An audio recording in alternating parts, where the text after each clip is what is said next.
and welcome to the History of the Meta Crisis. Today I have the great pleasure of hosting Miss Bridget Kimsey. Bridget is of both Lenape and Irish descent. She is actually an inhabitant of the world. She has her roots and beginnings in learning and working with her native elders as a registered member of the Delaware Tribe of Indians. She has been working inside of global indigenous methods and Western scientific methods for 30 years in the field of healthcare, research, writing, policy, and security. Her training runs along the spectrum of human health, biology, chemistry, engineering, and physics. Bridget works closely with the scientific community, medical community, and other communities on different cases and projects. She is interdimensional and works in the third and fourth dimensions in all of her work. I will ask her to explain us what that means. She is a published author with books that describe her experience on different topics and how they bridge into dominant modern health scientific findings. Bridget has an undergraduate degree in science, technology, engineering, and math. She is currently working on a master's degree in science with a concentration in astronomy and physics. And she plans to pursue a PhD in artificial intelligence. So her background is actually multidisciplinary. Her professional goals are to continue to research and write in finding different ways of knowing in science, creation, and the nature of reality, to continue to teach and work on projects including patient care. And she is also, I would like also to explain to us, an NSA STARS ambassador. How is it, Bridget? Bridget, welcome to the History of the Meta Crisis, and tell us a little bit about your background, which is Sure, you did a so wonderful extensive. Yeah, it's a little broad, but for me it's not. I've always been interested in exploring reality since I was 3. I am autistic, so I do go very deep dives into things, and I really like to explore, and I do approach all of my work very scientifically. So it's been very interesting, both as an American Indian or Native American, Indigenous person, however you want to call it, to be exploring in that way, as well as with the modern Western sciences, and to have gone along on that journey for the last, oh goodness, 30 years. Yeah, it's my background started in the performing arts, and instead of, like, let's say, psychology, I really got into different forms of dance. Really informed a lot for me to performing artist, also inside of theater and voice, and the storytelling nature of all of that had a big impact on me. And then that moved, with the help from elders, into really looking at how to bring that healing work in the creative arts therapy world into the healthcare world. And so I began working on, oh my goodness, a lot of different cases, but my elders helped me to move into, for example, I ended up in Greece for 4 months, in part from their direction. And so all these places that I'm so thankful that elders who have been in my life, from the American Indian Community House, from my own tribe, from other tribes, have helped me sort of go, have this into some really ancient, deeper lineages that can be anywhere from 33,000 years old up into 5,000 years old. So it's been very helpful, without being traumatizing to me, to study other Indigenous cultures with an in that is very honoring of the wisdom, knowledge, and science that is coming from, even though I'm coming as an outsider. I'm only now able to sort of return back, I'd say, because the trauma that my family and an Indian country faces is so huge that for me, it's been a better healing way to maybe explore and respect other Indigenous cultures. And then I now can I have more healing to bring to my own Indigenous culture, as well as the painful stuff I have to deal with. I know how to deal with, because I've learned from other Indigenous people who are healthy elsewhere, bringing it back. And I at this point, humanity is working to survive. And we're all sort of figuring that out, what our path is within that, for sure. But as for a profession, from that, dovetailed more into policy, and an author. So I have 6 published books on what I'm talking about here a little bit. But really, my research and experience in sort of opening reality and what it's been like for me. And how do I bring this ethnophysics approach to life and to my experiences? What do they mean? How to describe them? And how it does impact change, working with the human animal for 30 years. I use those same skills in how I work with an organization, with a land, with any issue that is facing me, I guess, with that same Waliteha kindness and Wellseat beauty, but also very structurally looking at the scientific soundness in any adventure I'm working on, I guess. And yes, with NASA, I'm a solar system ambassador with NASA. That is a volunteer position, but it is a chosen position, meaning you have to apply, and then they choose for different locations inside of Turtle Island or the United States where to help the public, because NASA for the United States and for the world, but really for the it is paid for by tax dollars. And so people, I think, sometimes forget that it's public knowledge. We're working it's in service to science, it's in service to the public. And so to remind the public, we're here to help you in any way your community needs with NASA data, NASA information. I have lots of conflicting feelings, in working with the federal government. It is not the easiest thing to figure out going from tribal to federal. But I really enjoy my post.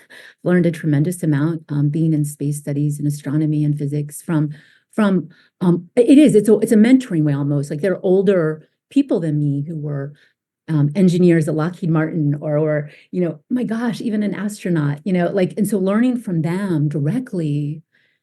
Oh, wow. Like I've learned so much about the Apollo missions I didn't know. And that is bringing in that indigenous, and I think also older Greek way that I learned in living with a Greek family that was an older family in Kalamata, outside of Makramatina. But like it moves through, that way. And I found that I've learned that, like, I'm learning from elders again at NASA, and I take it with a grain of salt. We have different tenets and agendas, but there's a respect for what was done. There's a respect for, you may do 50 years of work, and the graduate student that comes after you, like, they get it, but then they name the telescope after you. You know what I mean? Not me, but you know what I'm saying? There's just a lineage of respect in that organization that I appreciate. There's other things that I struggle with, but yeah. So anyway, and I teach at the University of Vermont. I'm on an exoplanet research team, and I'm approaching that both from a modern Western and actually from Indigenous knowledge point of view. So that's a fun project to work on as well. Mm-hmm.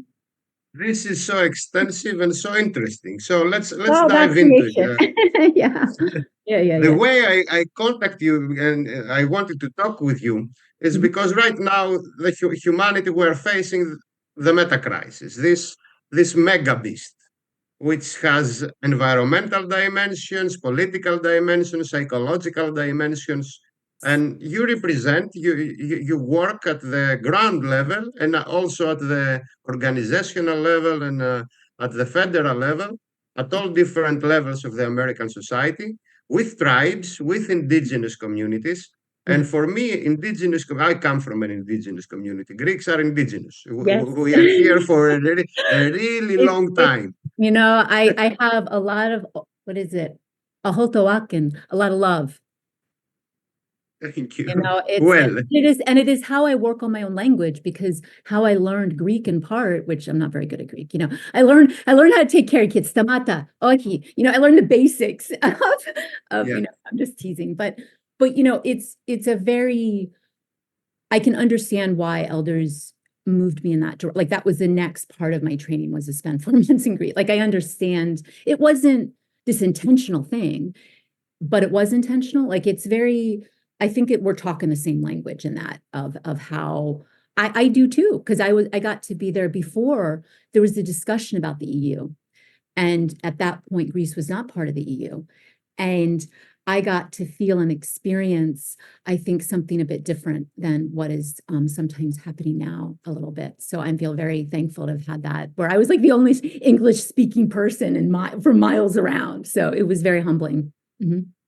What I would like to know from you, let's dive into the real subjects of the meta crisis. How can indigenous knowledge, and for me, knowledge is the initial step to wisdom.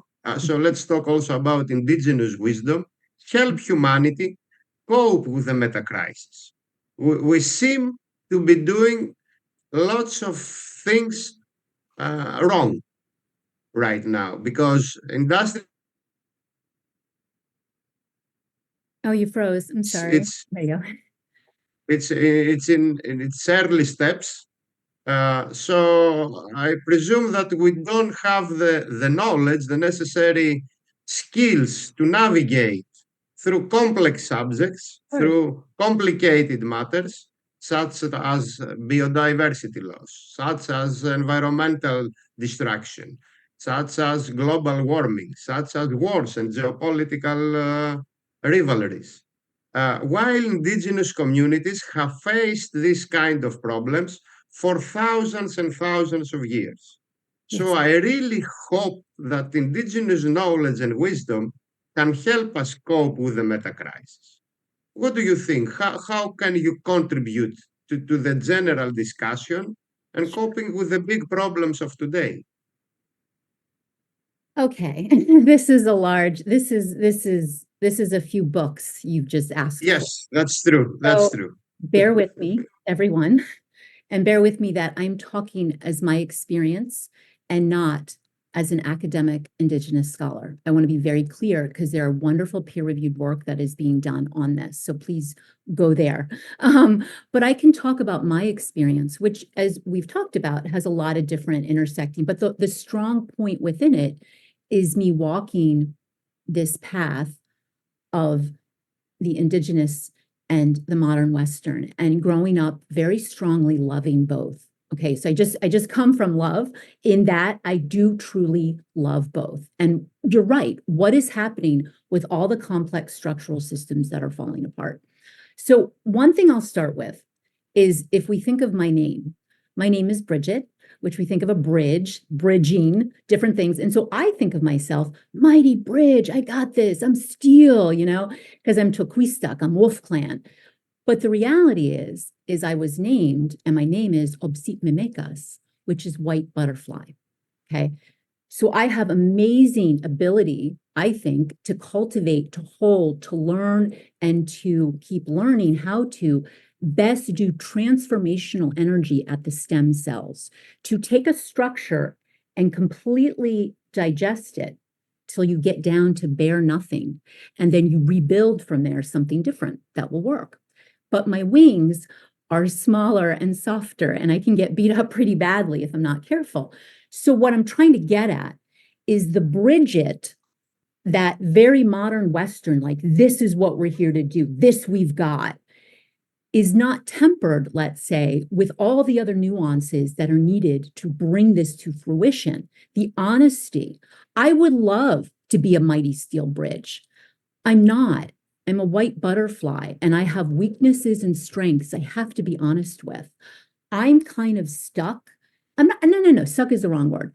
This, and I think people from older cultures understand this. Sometimes you are born inside of a line, a bloodline, a place in a culture or a community, or just the way the deck is set, the way the ecosystem is set around you, and getting real honest with oneself first will calm one down. A calm, centered individual will be much more able to help other individuals and build structure from there. Okay, that's a difference I see. Is even talking with an elder recently who has stayed out of the modern Western for the most part, and just being able to help or care for him a little bit. And he's just like, everything is so fast out there. How do you all make sense? How do you stay connected? I'm like, well, so, and I think that is something that I have always worked with in healthcare. And as technology has grown, or if I work with people who are not living like in Vermont on land, but they're living in Boston, or they're living in New York City, they're living in or they're living in Palma, in Mallorca, they're living somewhere where there's a lot of congestion, a lot of people. They're even less connected to the earth. So the first thing I sometimes will do, and I'm talking about it with my name, the first step, if you really want to work with the meta crisis, is to figure out how to make peace within yourself. And that means making peace with your situation. You can't really change something until you really get real with what's happened and what's happening. And that's not meant to beat anyone up, you know what I mean? That's just be like, I'm here. My great grandpa, we had our children young. I did not. My family did though, you know. So my great grandpa was in my life, you know, and my grandmother and then my dad and then me, they all had young. So they were all, this is very close to the bone. This is like talking to a granddaughter out of what is happening in another genocidal incident that is occurring on our country right now. And, or not in our country, but throughout the world. There's numerous genocides at times happening. So this isn't, what's the right word? I'm getting a little off track, but it's a large topic to talk about. There is this thing happening now, and there were red flags all along. I know, I can only imagine inside of any culture, the Greek culture, when making these hard decisions, you know, do we trust? Do we not trust? Will this be a good thing? Will it not be a good thing? The one thing that anyone can do on earth, all 8.1 billion, is first pull back, take stock of yourself and where you are in your community and or family. If that community and or family is very toxic, abusive, you get to begin to figure out, how do I want to be part of this? Your first and only thing, right? I don't know everyone's soul journey at all, but it's, you get to explore life in the way you want to explore. You do and you don't, because you're born into certain situations, right? So I have this situation of like, I'm an individual, but I'm bound by certain constraints. And that's not a bad thing. You know, I think, again, talking with older cultures, they get it. We are a human animal. We are an animal, and an animal that has not changed for 18,000 years. Not really. So getting to know oneself, finding if you need to create it or look out for a community that brings out the best in you, that makes you feel good, that allows you to heal and work on anything you need to work on now in a healthy, safe, constructive, mindful way. That could be anywhere along the globe. It does not matter. But the more you get honest, the easier this is going to be for you and who you are connected with as we go through a hard time. I'm not going to lie. We already know things are hard. They're going to get harder. That's just what the scientific data sets show. That is what, from what I heard just at a conference 2 weeks ago in the state of Washington with the Muckleshoot tribe. This was the Intertribal Leader Climate Summit for 2024. And I remember one person saying to me, you know, just that they knew that elders in their tribe were struggling because the earth was changing and things that they had been handed down to and were now not quite working. And the advice that I could at least, it wasn't advice, because I just said one thing that I think we all can sink into, not only ourselves and getting good and being honest, is we can connect with the orbits. We on Earth may be doing all this right now, right? The sun has not changed. The moon, so Kishuk, the moon has not changed. Ekosene has not changed.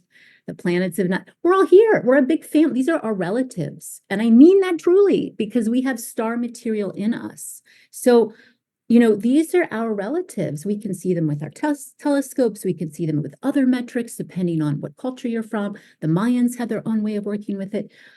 So we may be having a hard time with our family of human beings on Earth. But if we put some perspective as well, you know, I'm beginning to move things to look more on connecting with the sun and the stars as a compass, because things I would think of as a compass on Earth, I need to bring more healing energy into that of suffering, because animals are suffering too. We're all suffering. Everything is suffering right now. So the one thing that could help you and others is to start to bring yourself out of suffering. What does that mean? Does that mean turning off the news for a while? Does that mean finding one special project you're really going to work on? But the more, what I know, and I'm excited for when science finally figures this out, you know, modern Western, and it's true, the actual construction of the vibration of love, aho adwaken, that That is stronger than anything else. That's the difference. So, Indigenous, that what I know and what I have seen, and I can't speak for other Native people at all, and I would never dare to for Indigenous cultures. But what I know, that love is the strongest force in all of creation, and love goes faster than the speed of light. So it will always outrun evil. And that's just the truth. But if everyone is sick and no one sees that, see what you're talking about with tribes were able to survive in the past, it was because the tribes that did, from what I have observed, and again, my observations, not that I'm all that, just other people could disagree, is that there was an understanding of time. There was a expansion, contraction. There was a understanding of realities. I call them dimensions. We call them quilts. We see this in artwork. We see this in Greek artwork. We see this in American Indian Native artwork. You see it in the insignia of the Pacific Northwest tribes. You see how the dimensions look. So if you have 3,000 people who are all fully aware of this, there are ways to protect and work with the earth and move, and we hear it in the storytelling. When we talk about creator gods and Zeus, these are real figures.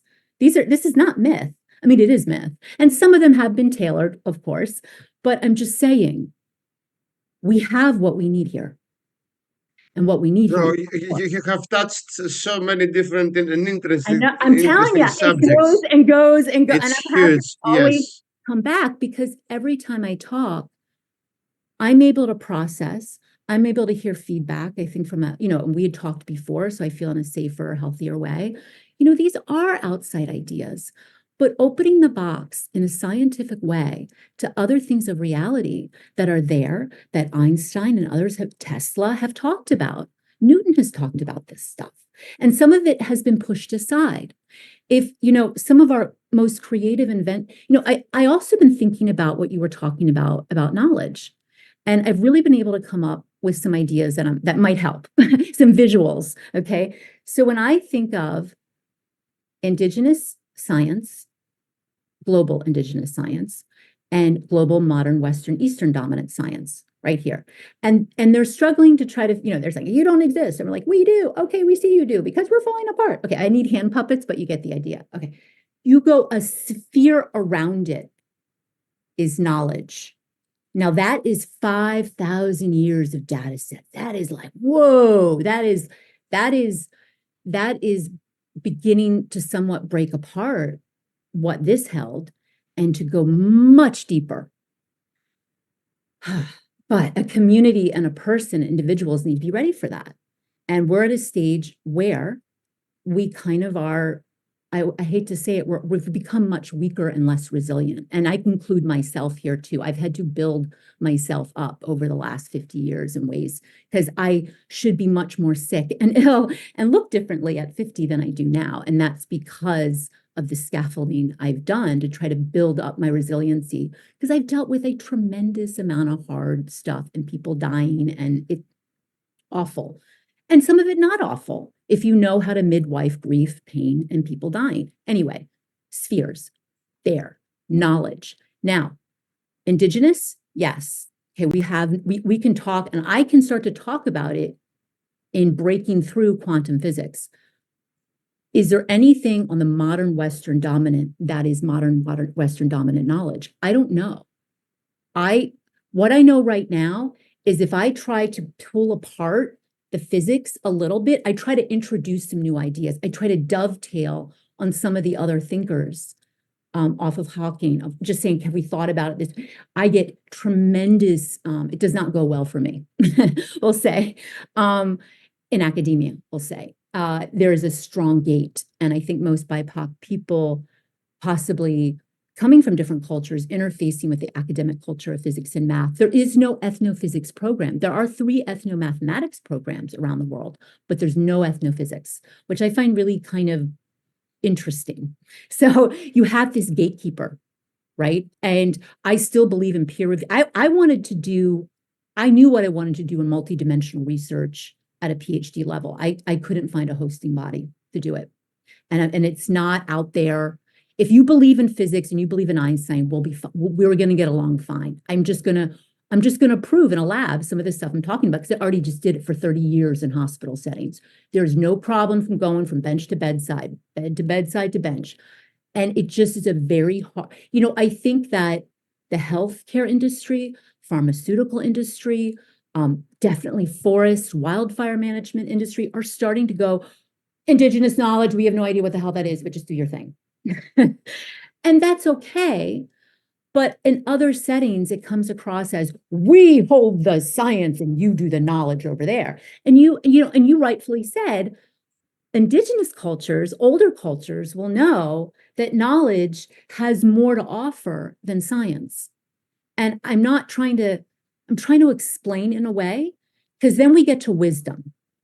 Now we're getting into the Australian Aboriginals and the Mayans, and probably we're going back 30,000 years. And the Australian Aboriginals, man, looking at some of their work, especially as a healthcare provider, I'm like, how did you do that in the third dimension? Like, I'm just like, I can do that, and I can do certain things, but I was like, whoa, that is whoa. So, and then I was thinking, so do we go from science to knowledge to wisdom? I don't think it's like that. I think it's like the Big Bang. Because you think about it. Think about how far Hippocrates was. He was much further along. He got the wisdom, right? He was close to the bone of the wisdom he was getting. So like the Big Bang, the wisdom comes out. Then there's experience, then knowledge, and then science. I don't know why I think that way. I don't know if it's accurate, but I see it either going that way or that way. I think for Indigenous cultures, it went in like that. We've had to begin talking about Indigenous science to help modern Western science. Do you understand? So I think it went wisdom, knowledge, science as a need to describe and have language. But it seems to me that modern Western secured their modern Western science from evil. Period. Well, so many different subjects. No. Wait, Alexandros, let me just finish. If they're getting, and I want to be clear about this. I know, I've experienced, I don't blame humans for what's happening at all. And I don't blame one culture over another or modern over Eastern. I really feel I have an idea of what's happening here. I feel pretty strongly about it. And the fact there are 6 books that lead us into why I'm thinking that way and how I got there after years and years of research and data from multiple angles. And I honestly think that even though the journey from modern Western science to modern Western wisdom is going to take time, I think it can happen. I think it's important. I think we are going to get there. I think it's going to be messy and hard as hell right now. But the way that the humanity was introduced, what is known as modern Western dominant science, was unhealthy and was cruel to humans and cruel to the earth and cruel to humans. And there are enough people with skin in the game who go, ooh, modern Western science has something massive to add to all the Indigenous wisdom. We just need to scaffold it correctly. And right now, its foundation is in something that was never meant to help or support biological life form. It doesn't come from the matriarch. It doesn't come from the female. Everything on earth, okay, not everything, but a lot of things have that birth, and for lack or for word, if you cut out populations of people, you cut out life forms, you cut out the female, you cut out, and you just go, we're going to focus on this whatever, you're going to crumble. Who can stand ground when there's no one giving birth to anything new? You get my point? Like, I mean, it's all going to yes. Like, it's a house of cards. And I'm saying one thing that you are touching is knowing thyself, which is basic ancient Greek knowledge. This is one of the third aphorisms written on Delphi. It is, yeah. And I was at Delphi. And this experience at Delphi was I was telling you, so powerful. I was just crying. Yeah. Knowing thyself. Yeah, the second thing that you the second thing that you are touching is love is all we need, as the song is saying. And the third big thing that you are touching is that we don't hold a systems view of the world. We are too individualized, too Agreed. specialized, Yes. too focused on the part. But as Aristotle would have it, Yeah. the whole is more than the sum of its parts. Yes. Uh, so we miss the whole, while indigenous communities and indigenous wisdom and knowledge sees the whole and tries to bring the subject matter into Yeah. focus after having the big picture on its mind. Well, the Big Bang, Yeah. when the bang happened, we can go all into it, but there's a there was, accretion and it's a slow process. And so when you have a culture that's, my tribe, at least at this point, I think modern Western, I tend to lean towards modern Western, just for my own sanity, and we're living in this culture, is 18,000. And I know the Cherokee tribe, I think it's the Cherokee or the Lumbee, they have I think it's Cherokee, they have a story where one of their stories that has been passed down sacredly, is, them trying to go north and running into ice. So we can take that, the scientific notes are found in our sacred stories. There are stories that are told colloquially, and then there are stories that are not told colloquially, and they are sacredly passed on correctly. There's no editing in writing for some king or some politician or in favor of some whoever. It has to be memorized and given accurately generation to generation. So you have knowledge holders, you have and again, I'm only talking for one of the tribes I'm thinking of, but I know this is in many tribes, that you have your sacred holders of those scientific notes, and they're given orally, and they're made sure that they are correct. And so I feel a little bit more, what's the right word, cleaved, sort of feeling safe with that, because when we get into written language before the printing press, ooh, you wonder what's been passed down and what's been edited for whoever. But again, you bring up a very good point. I did study Aristotle and Plato, and I studied a lot about Greek history in college because I was drawn to it. And I think and when I did hear them speaking, even at, 17 or 18, not speaking, but, in books, it, and then studying the study of words. It's not, I get the bug, etymology or entomology, I think it's etymology. The study of words and how words are constructed is very important. So word construction in indigenous languages is very important as well. So it's anyway, I'm going off, but yes, it is all very involved, and it does spiral. But I do wonder what will happen with the modern Western science world and how this comes together. And the modern Western, and also not only Western, also Eastern, because people Sure. in China and in I've been India, trying, no, I've been trying to say that modern Western, Eastern dominant. Yeah, for sure. modern actually industrial lifestyle. This Oh, let's that's a let's good make idea. it Yep. more holistic. The industrial lifestyle works at time scales that are inhuman.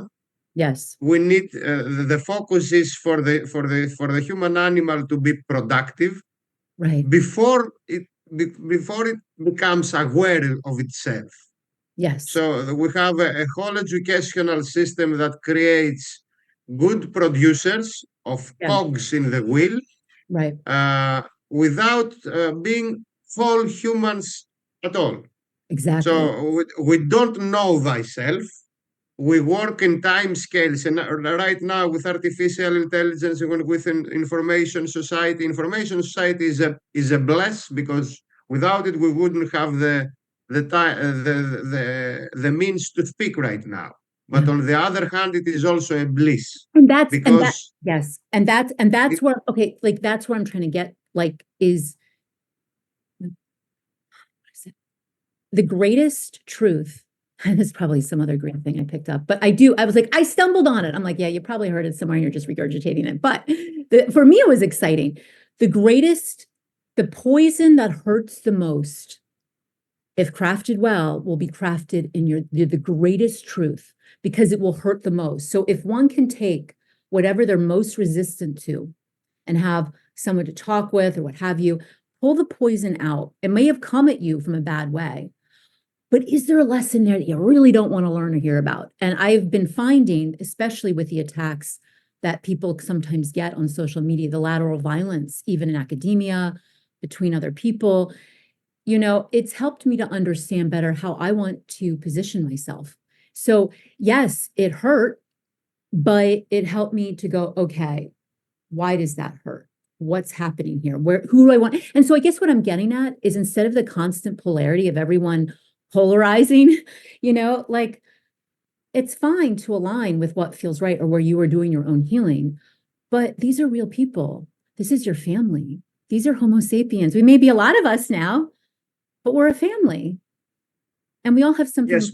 but what we observe is people not having solidarity for each other, especially right now in the Yes, US, as you move to the US yes, elections, and also with yes, what is happening at the Ivy League universities. This yes. is quite madness. It is. People are so much polarized, they don't Right, but it's accept other people's views. Genocides exactly are the fact of the day every day. right. Uh, so what we are suggesting here, I don't know if our listeners would believe that we are, I don't know, skywalking. We are walking to the clouds. Yes, this is the ideal situation, Yes, but we are that dealing. is, and you are right. You are correct. That is what will save this situation. And when I mean save, I mean 1,956 humans whittled from 8.1 billion. So this is not a fucking fun ride, if you get my drift. This is going to suck a lot. So what I'm advocating for is figure out how to start cultivating happiness in yourself now. Figure out the art of grief. Figure out the art of pain, because you are going to have to deal with suffering and pain you're not used to. And that's an important skill set. I know this skill set. I have gone through, I have been gone through, I won't even get into, what I've gone through as a personhood in this lifetime. If I can do this, anyone can do this. And I'm giving you the playbook I see in nature, and I'm giving you the playbook that has worked for me. And what has worked for me is to lean into myself. I don't care what that means, but leaning into getting away from what others are telling you to think, getting away from other things in your heart, and go sit on a rock. Go sit at the ocean, that same spot, 5 minutes a day for 1 month, and just sit there. Don't think or think. Observe or don't observe. Close your eyes, don't close your eyes. Talk to the bird, don't talk to the bird. Just see, by beginning to have a discussion with the earth, instead of, you're not sitting on the earth, you are the earth. You are just moving earth. That's it. You're as conscious. That ant next to you is more conscious than most humans at this point. And I don't say that in a bad way. Even if I were totally fully indigenous, like really fully, that's the only lifestyle I knew, and we're in like 1300, that ant would still know more than me. And I know that. So I walk with, discussing with the earth, but there's no way in hell we're getting out of the shit that's coming. There's no No, how. we should actually train So ourselves. how do you begin now? Like, why am people like, why are you in artificial intelligence? Why are you going there? And I said, well, there's a lot of reasons, but one of them is that, I'm looking at crafting. Artificial doesn't exist. There's nothing artificial in creation. So that word doesn't exist. Hybrid intelligence from multiple humans who are already sick, creating something that will then rewire my brain neurologically. That's not something that I'm up for, or for my children. What I will look at promoting and have been working on for the last year and a half is a look at nature intelligence, rewiring all of our complex structural systems in looking at biomimicry, or looking at how they are constructed. That is going to take serious time and energy. The work that I'm doing now, if I get the funding and if it goes forward, that may not be utilized for 1,000 years. And an indigenous older cultural person will say, but it's still worth it. So that's the thing. knowing yourself, build a good relationship with some part of nature that is just for you, that you don't tell anyone about. Get in the habit of having your own journey, because all the people and things you love could all change overnight. And being able to handle that resiliency is going to have you needing to be anchored and hooked into other things. When I was in Greece and I had no one to talk to, really, I hooked into the Mediterranean Sea and I learned so much from that water force. And that, I know it sucks. I know the images are not good. That is why you know what, one thing they talk about, or at least I was learned, is any Ela or warrior has to be able to sleep at night. And I believe, from the people I am friends with in the military, it is a similar thing, especially at a Navy SEAL or at a higher level. You have to be able to train yourself to sleep and let it go for times, because the human brain is not wired to be under this much stress all the time. And a lot of us have lost kin and community. So it's like, it is okay to cultivate yourself and ground, let some of that trauma go, connect with like-minded people, and build something that is healthy and that you believe in. Because trying to this stuff, like, I still believe, like, how do we make changes that are subtle? And that is true. There are 8.1 billion of us, and I think there are a lot of people, a lot of real people who want change, who do not want this fate. And there's a small number who are controlling some gates. And I'm not in for, there is going to be a struggle for that. I'm an obsete mametas again. I do come from warrior stock, and I'll go at it in writing, and peer reviewed journals and research, but I'm more behind the scenes. And I just want to advocate, that's okay too. But finding your peace in the midst of war. We are at war. We are all at war. And we're not at war with ourselves. We're at war with complex structural systems that have been embedded in us without us really realizing completely what was happening. And that's what's happened. And we are going to rise up and we are going to fight like hell, like we have done through all of time. Well, I believe that you are right. I totally agree with you, but this is the scary part of the equation, because with the kind of weapons that we have in our hands right now, I'm not so sure there is going to be a last man standing. The last man is going to fall as well. And this is the scary stuff. If we don't have a cultural revolution, Yes. or evolution, as I prefer to say, a Or cultural evolution. evolution, both, a revolving or change. We're coming home. We're coming home. We're Yeah, saying, this kind of, I'm not against technology or exploration. Hell, I love space, but I'm just saying you cannot bring that colonial stuff into the moon. You start you start changing. If you go in with a colonial mindset, a settler mindset of doing whatever you want to the moon, we have reached a new level of yes. destruction. And that is, I don't know where to go with that information, and I've made a position that I prefer to be in it, to understand what the other side is saying. And I don't mean the other side, I mean humans that are believing technology is going to get us out. And it's not that I just, it's going to be hard. And I begin to see how my healthcare training for 30 years in both in really deep work and also hospice care, kids who have cancer, palliative care. And I felt really okay working in that capacity. The reason I felt okay was because I had learned how to work with myself through levels of pain that they were going through. And So so, the so, so work with the self is the essential part of the equation, you I think believe? so. I do. I think it is, because when I go on LinkedIn or I look at other sites, I see a lot of people getting more and more hysterical. And I don't mean that like there's a hysteria that is happening globally. The hysteria is happening in the animals. The hysteria is happening in people recording, literally like there's a weird sound or the trees are crying. Like, there is a lot of suffering and crying. We can join it. It is a choice. I don't want to, like, everyone has their journey. It is a choice to join in with that. I have at times.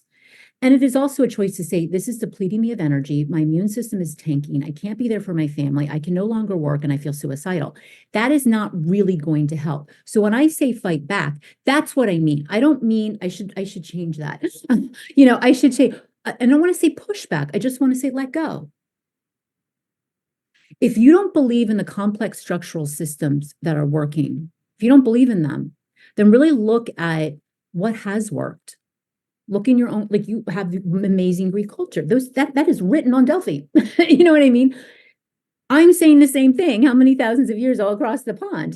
Like it is none of what is being said anymore through nature, through indigenous peoples, through the very little tenets and talking points from indigenous wisdom or indigenous knowledge, even though those are much more involved, if we really want to get sciences, much more involved than in science as we talk about it now.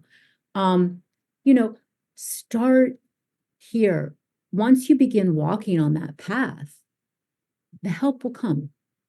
And it's a neuroprotectant agent, to be honest with you. So having a neuroprotective agent, whatever that is for you, that is not based, well, it can start be based in pharmacology, of course, but if you can move it towards what is the neuroprotectant that you can either grow or that you can train your brain or that you can do some, what's it called? The Gupta method. There's lots of different brain retraining that help to heal the limbic brain. Get yourself feeling good. And then, it's like that will then spread out. And then you have that layer of protection as you walk into any weird organizational, someone lobbing attacks at you. And yes, it hurts, but you know how to deal with it. And then you go back in and you find why you want to go back in, not to be beat up or not to engage in beating up others, but because you're there to solve a problem. And so I think the more that people get, a lot of the noise and a lot of the energy is going here. And if we want to get to the solutions, I don't want the message here to be, oh, she's saying know thyself and be in love. No, I'm not saying that at all. When I finally proven what I'm talking about, that what do we call sick, whatever force you want to call it, maybe modern Western will come with a different name. I don't think that they will, but it is coming back because shit's going to get real ugly. And it's not going to be about who has the most guns. It's not going to, that is just more and more fear.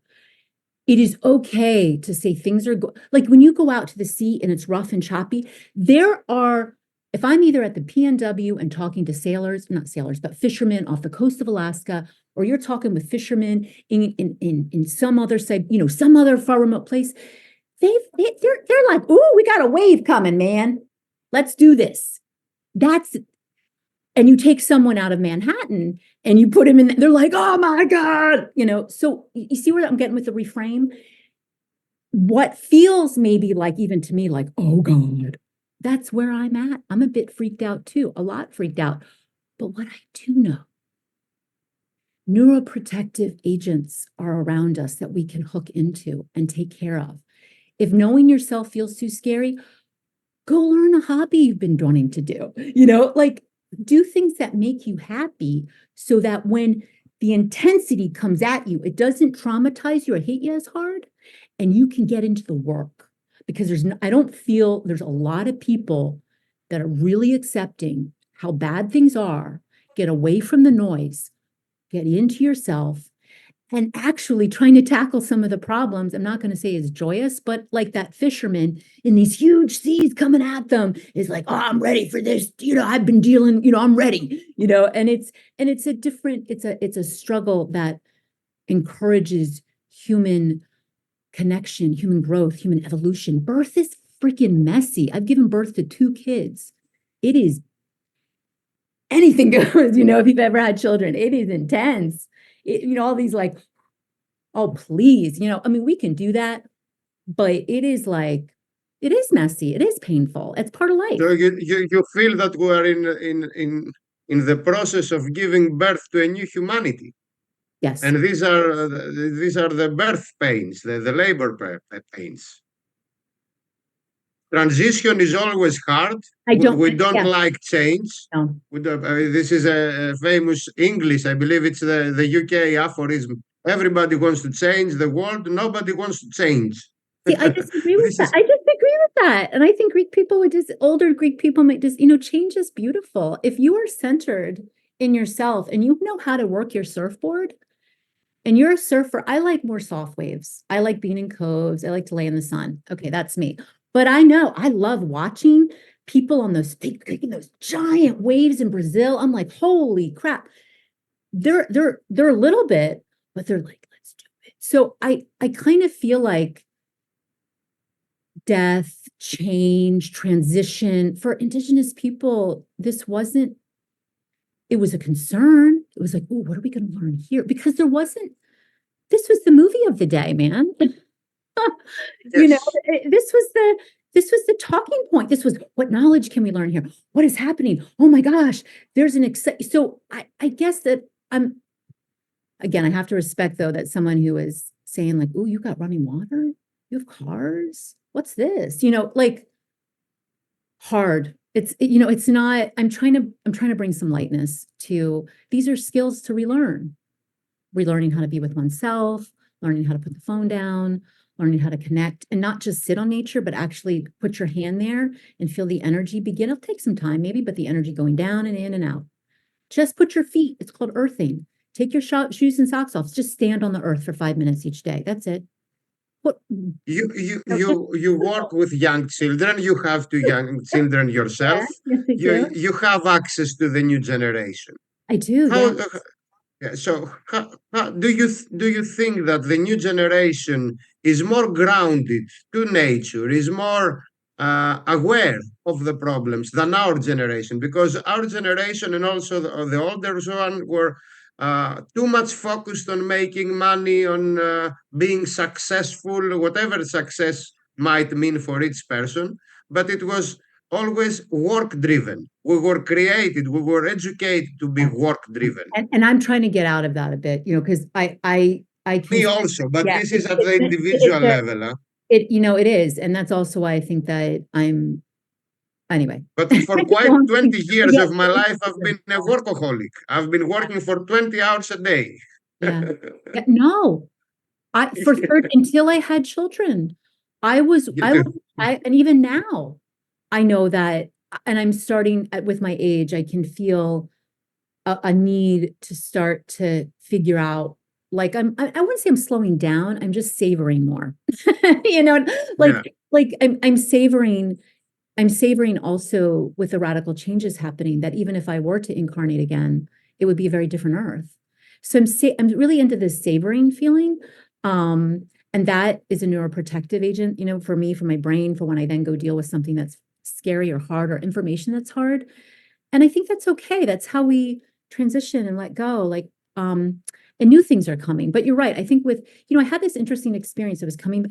Remember, we were talking and you had said, let's talk after the total solar eclipse.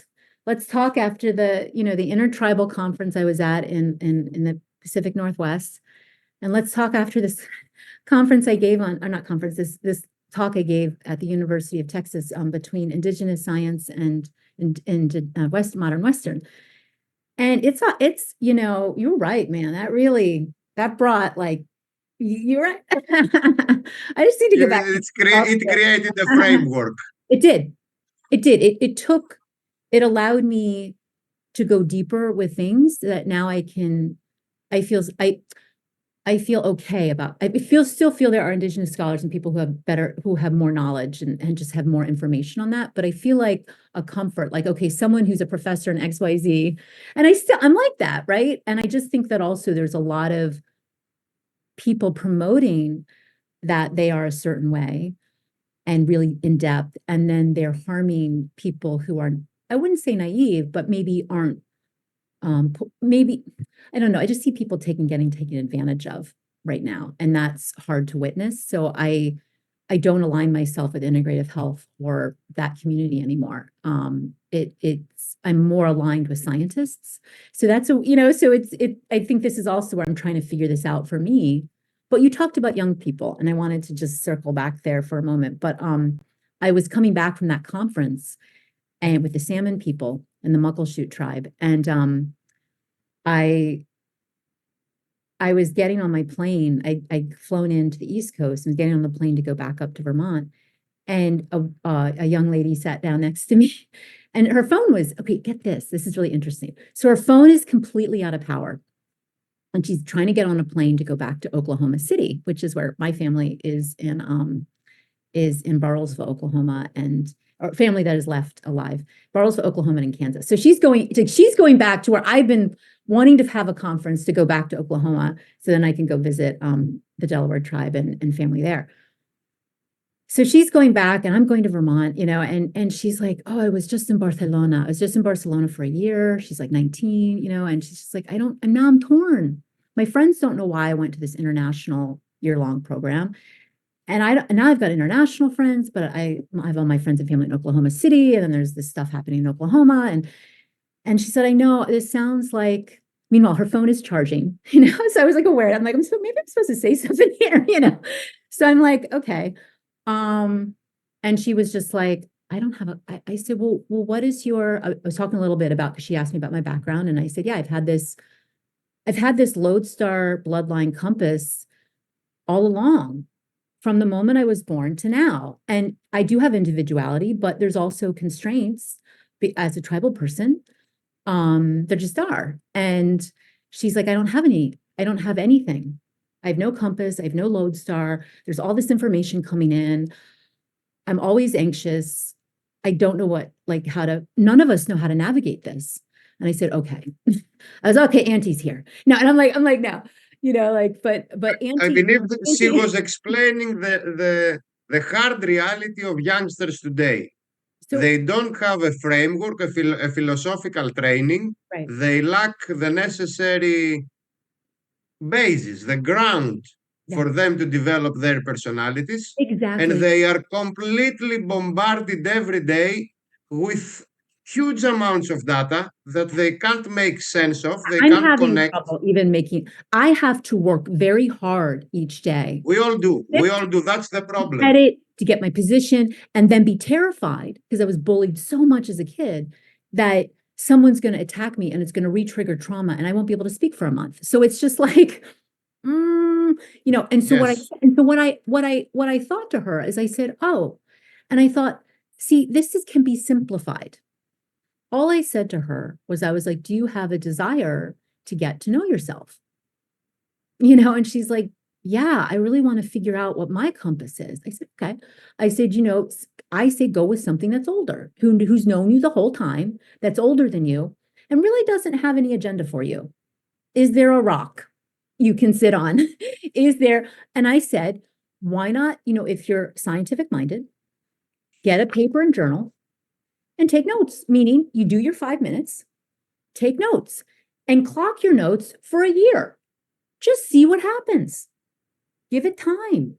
The human animal, the energy bodies, the mind, the brain, the physical, emotional, mental, energetic bodies of the human animal has not changed. Look at all that has changed in a very short window of time in 100 years, and definitely the last 20, and definitely the last 5 even. So I think that the more that so I wouldn't have been able to say that to her. She would not have been able to then take that into her university and then take that into her friends if I hadn't been grounded. So do you understand how someone who is grounded in themselves and is working with themselves and is connected to the earth, no matter how they look like, if they're doing it really honoring and respectfully, taking their time, owning up to their mistakes, my 1 5-minute, 10-minute conversation could have impacted 100,000 people. This is true. Because also I'm doing some pro bono tutoring of youngsters and schools and universities.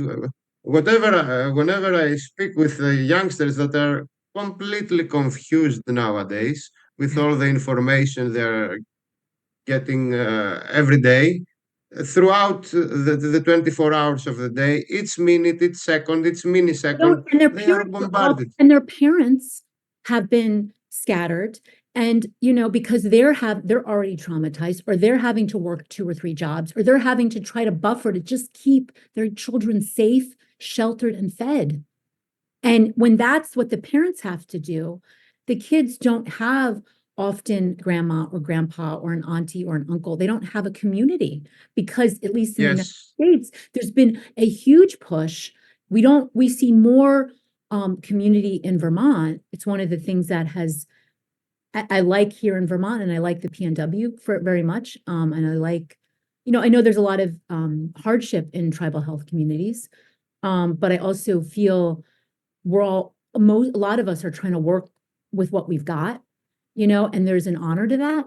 We're not trying to harm, like big society. We're working on our own stuff. Maybe we're not doing it great, but I think that the more that we can listen, I'm starting to go back to the skill set I used for my patient care and my student, and I still have, some UVM student, I still teach it, as I was saying, with UVM. So I have that undergrad, but it's still that, teacher student, and it's very, it's not like a community center where I would love to teach them. It's not a communing, it's an exchange of information again. It is. And Yes, I what think I'm that's also right. advocating is for energetic, active listening, and also taking themselves out of the information society for some hours of the day. Yes. Because if you are completely connected to the net, each minute, each hour, Right. getting the You need to messages, right, getting right. then you lose the essence of time. you Yes. you you you miss the very big picture of that you control the time, Yeah. and this thing doesn't control you. No, the narrative, I mean, and there was a really sad video of a doctor highlighting, I forget which country, showing a child suffering from phone addiction, about 5 years old. And it was, it, I was hesitant to take this as a medical massage, as I'm still, seeing in integrative health and have my insurance, and that. And so I've been working in oncology medicine for 15 years, which then led me to quantum physics and really, this whole other thing. And then COVID happened and all this other stuff. But going back, and especially working with veterans, working with ELAs, I'd be working for the federal government again. But working, as a medical massage therapist to help our ELAs or warriors, just to stay on the pulse, because you're right, humans are being impacted and changed, and that is why I also like teaching at the university level, because I get to actually see what's happening. I get to see, and then when young people reach out to me, I'm not an elder, but I'm trying to learn some of those skills. Um, you know, as I work my way, and if I'm privileged to be an elder, I will. I would take on that role if asked. But we don't know, like that again, like that's a respect thing. That's other people's choice on me. But I have had more young people coming to me, and I'm very receptive to it, because I feel like it's hard for me to understand that all those elders that helped me at AICH, that saved my life from a home environment that was very, very bad, they're all dead. We are the new elders, you, me, we're the new elders in training. And so going back to how other cultures that were healthy are healthier. I'm not saying I think a lot of indigenous tribes are struggling now if they've had colonial measures put on them. It's hard to think like, okay, there's a responsibility we now have, and oh my God. But I do think that the young people are like, enough with the bullshit. Like, you can't fool us anymore. You can't tell us that this makes sense. Where the fuck does this make sense? Not to be all, sorry, cursing, but where does this make sense? And so I think that I respectfully impart things that have helped me, and I respectfully listen to the wisdom they give me, because I think that there is something new happening here a little bit, is that they can help reflect back to us where shit went bad. And we can begin to change, to work on ourselves, and then give them the good, healthy information we have to impart to them. So I would say, given the right ecosystem, they're powerful. And and if they could get both, continue with that moral, ethical getting in there, and then having an understanding with modern Western science and then taking it to the next level, it could happen. But you're right. That's why my interest is in AI and trying to create an AI structure at some point. Will this crop make it through? No. I mean, I don't know. We've got seed banks going. We've got genome sequencing going to make sure that we keep genomes. We're basically building arcs everywhere. But I do believe humanity differently a bit. Maybe we're going through another change. I don't know. I believe that it will survive, but it will be very small. But that could change. Ask me in a month. I have been looking for the equations and the data sets for 4 years to tell me I'm wrong. And I'm still open to being wrong. But everything I see. And we hope to be wrong. But I want to say something. I witnessed the impossible happen yesterday, and I can't really share it right now. And I thought, oh my God, if this can happen, if I'm witnessing this, what does that mean? So we're walking into, all right, here we go. I mean, like we are both walking in. I don't know. It is hard. It is sad. There are definitely every day or every other day, I have at least a 5-minute cry on. But then I get very excited on how in helping young children, in helping teenagers, and helping young adults as they come near me, they have such amazing, they're so powerful. They just need to believe it. And we need to help them believe it. And we need to help them get grounded. That's just my feeling. That I think that technology can be crafted differently. It may need to completely implode and then be built up in a different way. I don't know. But it's patches and Band-Aids aren't going to help. Yes, I agree with you. Bridget, as we're running out of time, of course. Should we close it? Let's close with something positive and optimist. What is your biggest hope for the future? What is the thing that you think will make the difference for humanity to make it in a positive way through the waves of the meta crisis? What do you think will make the big difference? Is it awareness? Is it a new kind of education? Is it a new kind of parenting? What do we need to structurally change in our daily lives in order to cope well with the human future and with the animal future, with the Gaia's future? Take all of that for yourself and get really simple and find where you are in it. That's a really important thing. I can't be Bernie Sanders. Bernie Sanders has done amazing work. I can't, I know me. I know thyself. Here we go. I know me. Knowing yourself, getting real with yourself. And if you're afraid to get real with yourself, get help. Get healthier. Just that would be my biggest thing, because I hope that in my Oklahoma City, because I was grounded and centered and really happy, I was able to extend an offering to a complete stranger of my charging cord for her phone. And we were able to have a conversation that could have really put her on a different path or brought in someone else to help her. So that's the thing. Some people believe in Bigfoot, some people don't. But, I know them as from the Neanderthals.